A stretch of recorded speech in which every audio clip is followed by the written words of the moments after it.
நேயர்களே, இப்போ நம்ம பார்க்க போறது, அமெரிக்கா ஈரான் மீது அமெரிக்கா தாக்குதல் நடத்துவதற்கு இயலும். ஆனா ஒருபோதும் ஈராக் போரின் போது அமெரிக்கா செய்ததை போன்று அவர்கள் ஈரானுக்குள்ள இறங்க முடியாது, கால் பதிக்க முடியாது அப்படின்னு ஆய்வாளர்கள் தெரிவிக்கிறாங்க.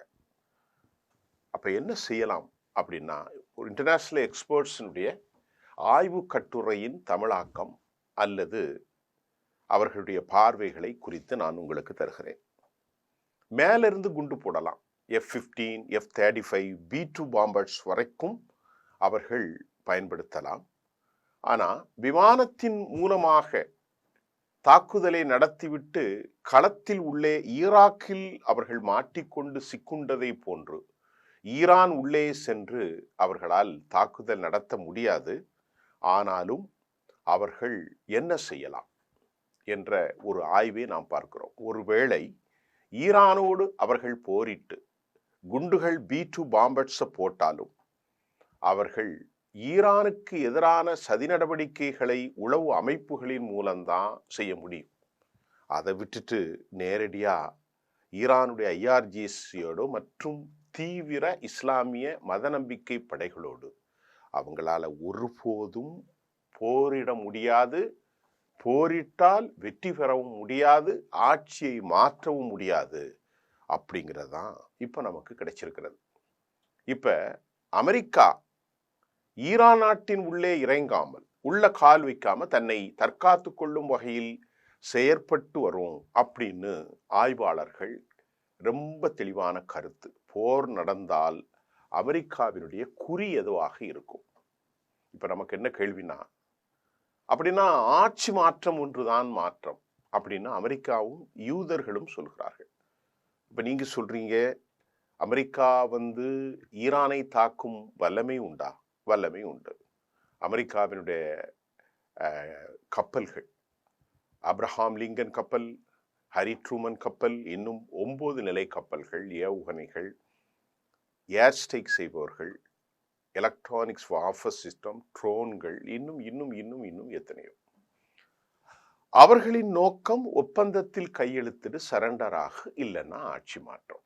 சரி, அமெரிக்கா மேலிருந்து தாக்கினால் ஆட்சி மாற்றம் வருமா? வராது. அப்படி என்றால் உள்ளே செல்ல வேண்டும். சரி, இப்ப நமக்கு முதல்ல அவர்களின் குறி எதுவாக இருக்கும்? ஈரானை தாக்குனா இதை செஞ்சா எல்லாரையும் வழிக்கு கொண்டு வரலாம் அப்படின்னா அவங்க குறி. முதலாவதாக அணு நிலைகள், இஸ்பஹான், ஃபர்தோஸ், நட்டான்ஸ் போன்ற அணு ஆயுத இலக்குகள். இரண்டாவது தலைவர்களை குறிவைப்பது. மூன்றாவது ஆயத்துல்லா கமேனியை காலி செய்யும், அவரை மரணிக்க செய்ய அவர்கள் குறிவைத்து தாக்குதல். இப்ப இதெல்லாம் எந்த ஒரு சூழ்நிலையிலும் ஆட்சி மாற்றம் ஏற்படுவதற்கு வாய்ப்பு இருக்கா அப்படின்னா, இதனால ஒரு பெரிய ஆட்சி மாற்றம் வராது என்பதையும் சர்வதேச காணொலியினூடாக நாம் அறிய முடிகின்றது. எப்படி சொல்றாங்கன்னா, அணு உலைகளை உடைச்சால் ஒன்றும் ஆட்சி மாற்றம் வராது, இல்ல சில தலைவர்களை கொலை செய்தாலும் ஆட்சி மாற்றம் வந்து விடாது. ஏன் உச்சபட்ச தலைவர் ஆயத்துல்லா கமேனியை கொலை செய்தாலும் ஆட்சி மாற்றம் வராது. ஆனால் ஒரு கதை என்னவென்றால், அவர்களுடைய IRGC எலைட் சொசைட்டில 2 லட்சம் வீரர்கள் இஸ்லாமிய வழி மார்க்க வழிமுறை அடிப்படையில் பயிற்சி பெற்றவர்களாக இருக்கிறார்கள்.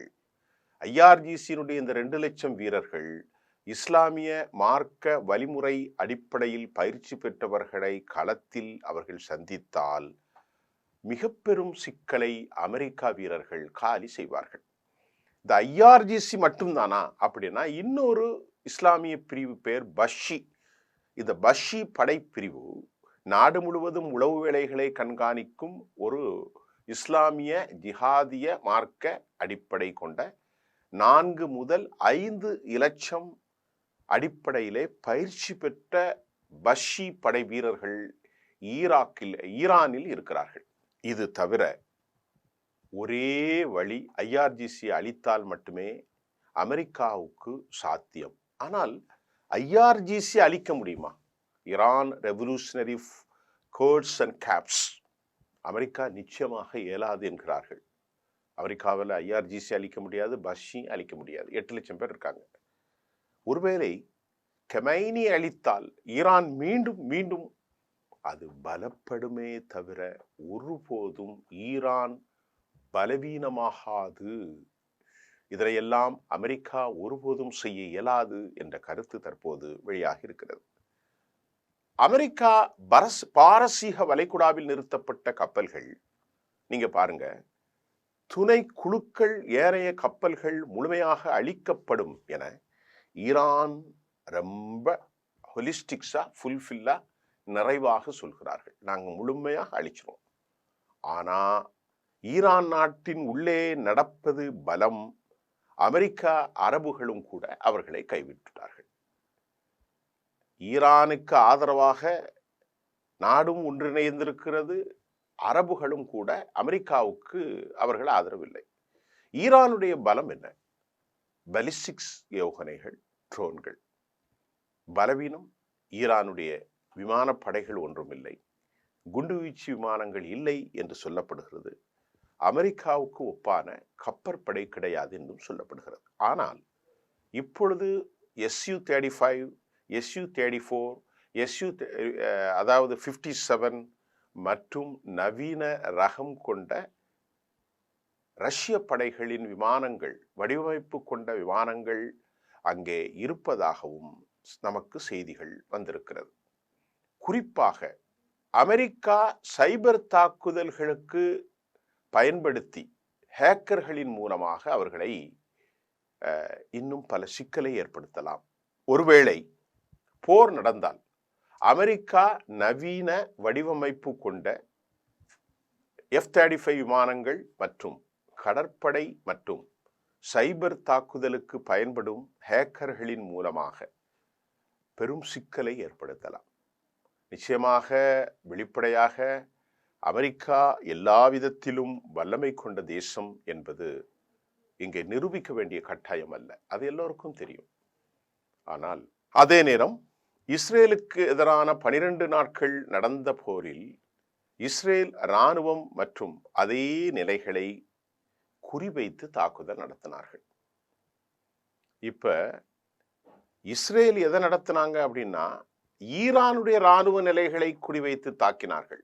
ஆனால் ஈரான் இந்த முறை பொதுமக்கள் வாழுகின்ற டென்ட் பாப்புலேஷன், அடர்த்தியான மக்கள் வாழும் யூத குடியிருப்பு பகுதிகள், ஏராளமான பொதுமக்கள் இதில் இறந்த நிலையில் இஸ்ரேலிய இராணுவம் வெளியிட்டுள்ள கணக்குகளும் 31 பேர் அது நிறைய இருக்கலாம் என்றும் நாம் நம்பப்படுகிறது.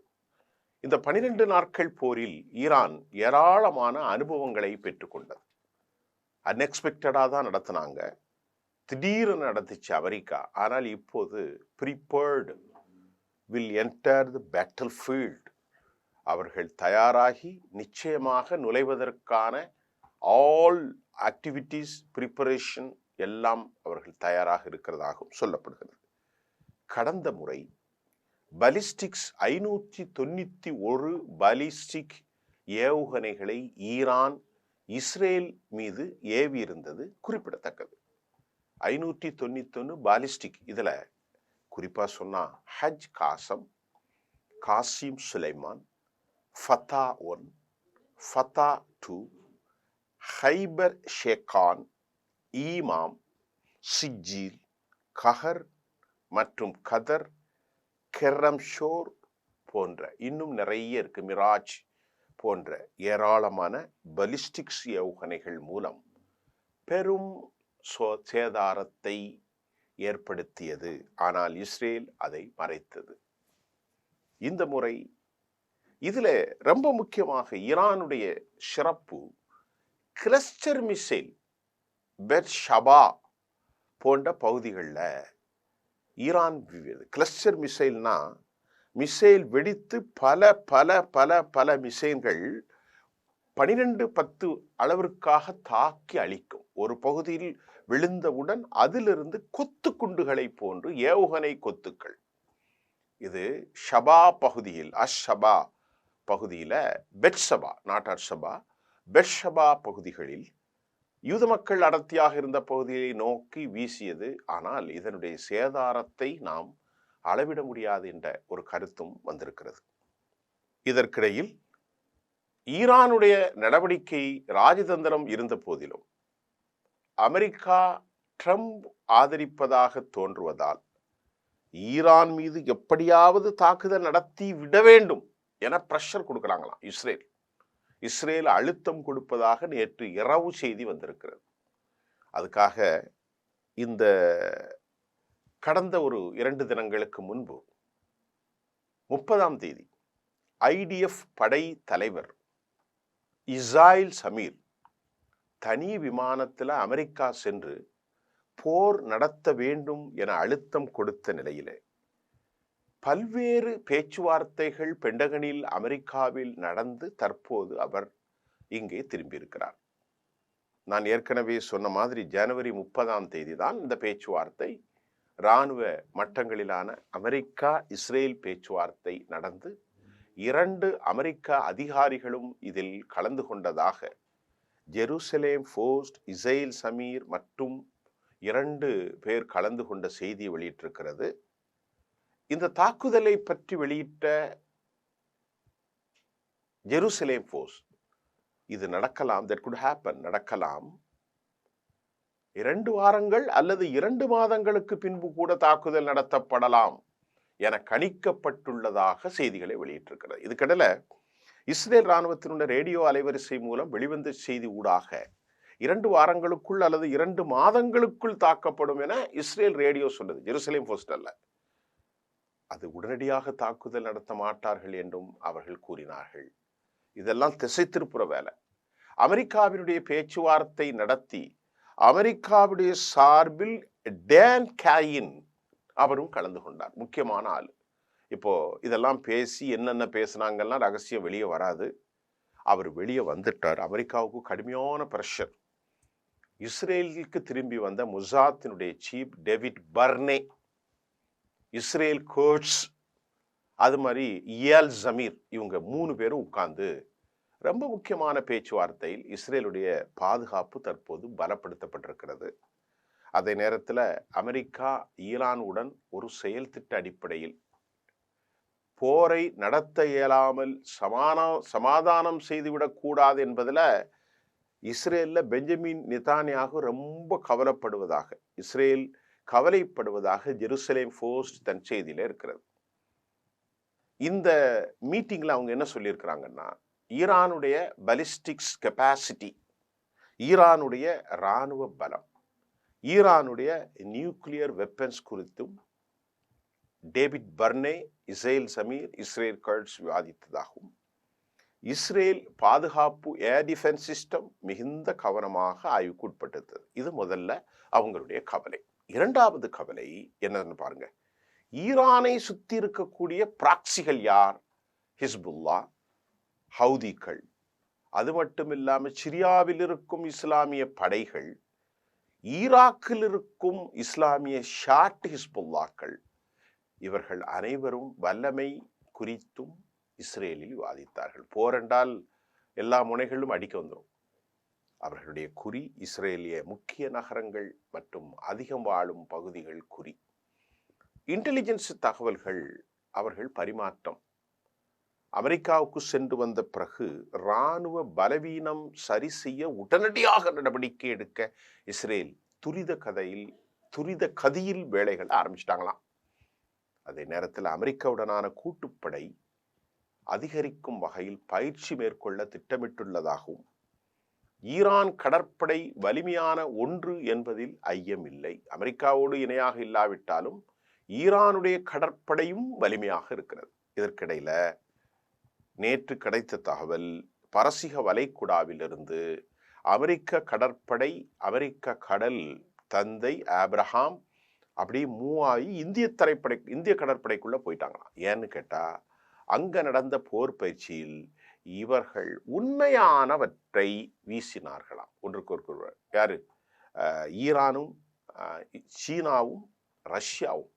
இதனால் எங்களுக்கு ஆபத்து இருக்கிறது என உணர்ந்து கொண்டு அமெரிக்க கடற்படை ஆப்ரஹாம் லிங்கன் மூவ் ஆயிருப்பதாகவும் செய்திகள் வந்திருக்கிறது. இதுதான் இப்போ தற்போது விவகாரம். இந்த செய்தியில வலிமையான தாக்குதல்களை நடத்தினால் ஈரானின் ஆட்சி மாற்றம் கொண்டு வர முடியுமா? ஒருபோதும் முடியாது. எல்லாவற்றையும் அழிக்க முடியுமா? அதுவும் முடியாது. பஷி படைகள் இருக்கிறது, ஐஆர்ஜிசி படைகள் இருக்கிறது. கொமெனி அழித்தாலும் யாரை அழித்தாலும் உள்ளே சென்று ஈராக்கில் சுட்டு கொண்டு போதை போல், அதே போன்று ஆப்கானில் அவர்கள் மாட்டியது போல் அமெரிக்கா உள்ளே இறங்காது. அப்ப ஆட்சி மாற்றத்திற்கான வழிகள் இல்லை. அமெரிக்கா வலிமையான இராணுவமா? 100%. அமெரிக்காவின் கடற்படை, அமெரிக்காவின் ஏர் ஸ்ட்ரைக், அமெரிக்காவின் டிஃபென்ஸ் சிஸ்டம், அமெரிக்காவுடைய இன்டெல், இவர்கள் இரண்டும் சேர்ந்தாலும் வலிமைதான். அதில் ஒன்றும் சந்தேகம் இல்லை. அதையெல்லாம் ஈரானில் ஆட்சி மாற்றம் ஏற்படுத்த சாத்தியக்கூறுகள் இல்லை. காரணம் 56 விழுக்காடுக்கு மேற்பட்ட ஈரான் மக்கள் அரசை ஆதரிப்பதாக சொல்லப்படுகிறது. மீது ஏனைய பொதுமக்கள் அங்கெங்கும் இருக்கலாம். ஆக அமெரிக்காவுக்கு இருக்கிற ஒரே வாய்ப்பு நேரடியாக உள்ளே இறங்காமல் ஏதாவது சதி செய்யலாமா என்பதை சொல்லியிருக்கிறார்கள். இதற்கிடையிலே எங்களை தாக்கினால், எங்கள் நாட்டிலிருந்து தாக்கினால் நாங்கள் மறு தாக்குதல் நடத்த வேண்டி இருக்கும் என யுனைடெட் அரபு எமிரேட்ஸும் சவுதியும் நேற்று மாறுபட்ட ஒரு கருத்தை தெரிவித்திருப்பதும் தற்போது ப்ரோவோக், அதாவது ஒரு ஒருங்கிணைப்பு நடவடிக்கையாக, தூண்டுதல் நடவடிக்கையாக பார்க்கப்படுகிறது. நேற்று கிடைத்த மிக துல்லியமான கருத்தாக்கத்தை நான் உங்களுக்கு பகிர்ந்திருக்கிறேன். நேயர்களை தொடர்ந்து நாளை பார்ப்போம். நன்றி.